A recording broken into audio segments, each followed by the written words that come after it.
Today we are talking in a Chaturthi. Chaturthi is the fourth day of the lunar phase. When it is the Chaturthi, the god is Veera Ganapati. The goddess, Tithi goddess is Berunda Devi. As per Maharishi Parasara, he says that every person born in a particular day has four types of minimum doshas, and he lists out the doshas. He lists what are the doshas that can be associated with a person in a horoscope. First thing is Vara dosha. Vara means Vasara, the weekday. Every weekday has its own merits and demerits. It is no day is without merit and no day is without a blemish, he says. So he calls it the Vara dosha. And when a weekday begins, for example, if today is Wednesday, if morning the sun has risen up by 6 o'clock, until tomorrow 6 o'clock it should be considered as Wednesday as per Vedic astrology. So that is considered as a Vara, Vasara. Then the second thing is Tithi dosha. It is the 12-degree difference between the sun and moon, which is called as the Tithi. The Vara day, the weekday, it is ruled by, it is an Agni element, it is ruled by the sun, Mars also. And the Tithi element, it's ruled by Parvati, water. It has the element of Venus and moon. The third element is Karana. Karana, it is ruled by Mercury, which is more of a mass, physical mass, tangible product. It is ruled by Ganesha. Since we have 32 teeth, our vertebrals are 33, the spinal cord, we call it the lumbar region, L6, L5, C, all this, 33. So we say there are 33 crores of gods, 32 forms of Ganapati, that is to say teeth, and the teeth is broken to show off so that we decode what the message he has to say. So Ganapati refers to something that is tangible. That is what we call as Karana. So Karana is a 6-degree difference between the sun and moon, and it is a half of a Tithi, and so it is said that Shakti gave the Karana. Then you have the Yoga, which is the angular distance between the longitude of the sun and moon divided by certain mathematical formulas, which we'll read later. And the yoga, Nitya Yogas, we have 27 Nitya Yogas. It is related with the nakshatra.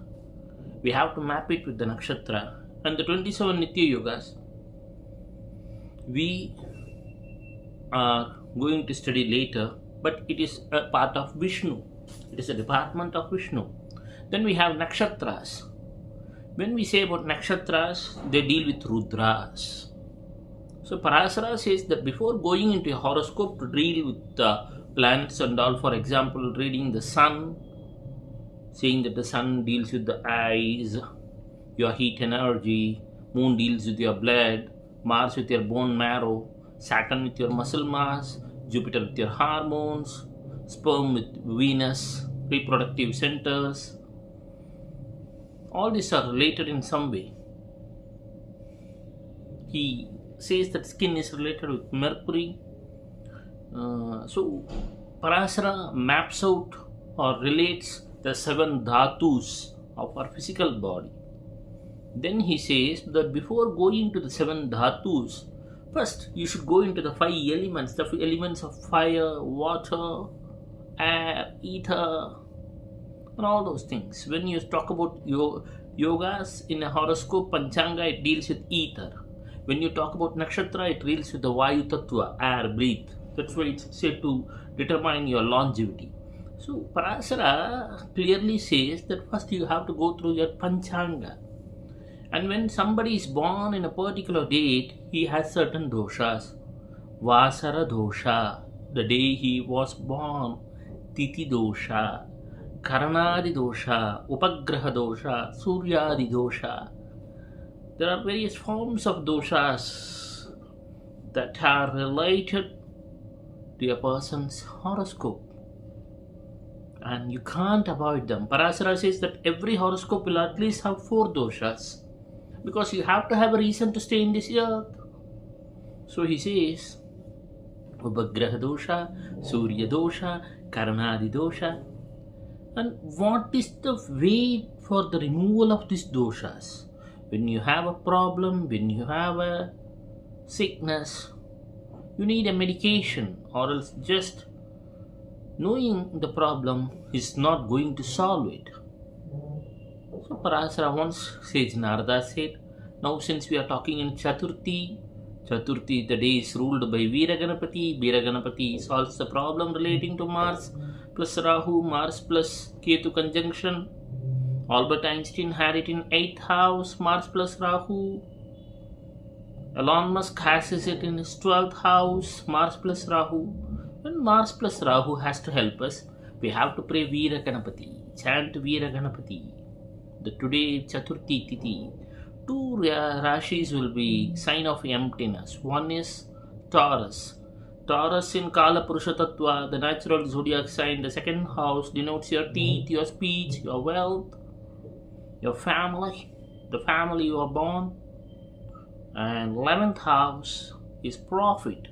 Since Ganesha is more of Ketu, it is not odd that you find the 2nd and 11th house as Sunyatitis, or sign of emptiness. He doesn't care about profit, he doesn't care about hoarding of wealth. So these two houses are going to be Sunyatitis. Okay.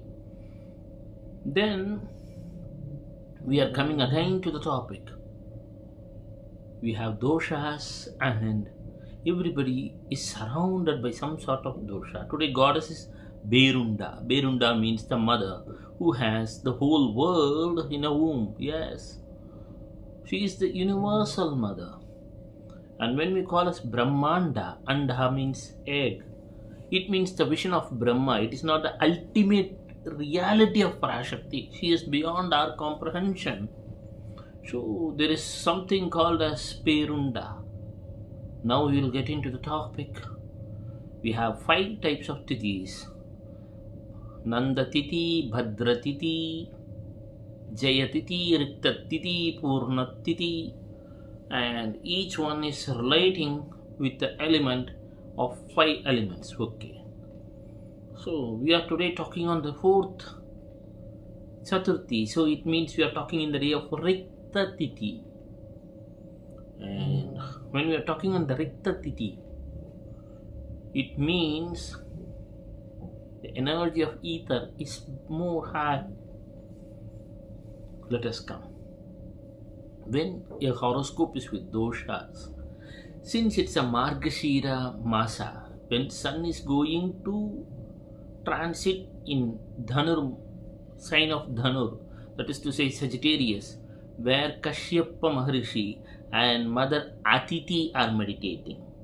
The son of Mother Atiti is Aditya, the sun, the Surya, Sumati Aryaha. Sun at Sagittarius is known as Amsuman. So if at all you chant Amsuman Adityaya Namaha, Amsuman Adityaya Namaha, Amsuman Adityaya Namaha, the energy that is going to come over there is going to fill you up. It is going to fill you in a way that all your problems are going to get solved. So understand that tomorrow is Thursday. Thursday belongs to Jupiter. The energy of Jupiter is going to be high. When you pray to Mahalakshmi in a Friday, that is going to be Briguwari. That is also beneficial. But when sun is transiting in the sign of Sagittarius and you are going to meditate Mahalakshmi, Om Shreem Hreem Shreem Kamale Kamalalaye Prasida Prasida Shreem Hreem Shreem Om Shri Mahalakshmi Devyai Namaha. The energy is going to be very high. Irrespective of doshas in your horoscope, you are going to experience a higher abundance. So today I was just thinking to help you all in some way. So I just came online. Let us catch up tomorrow with another useful video. Thank you all.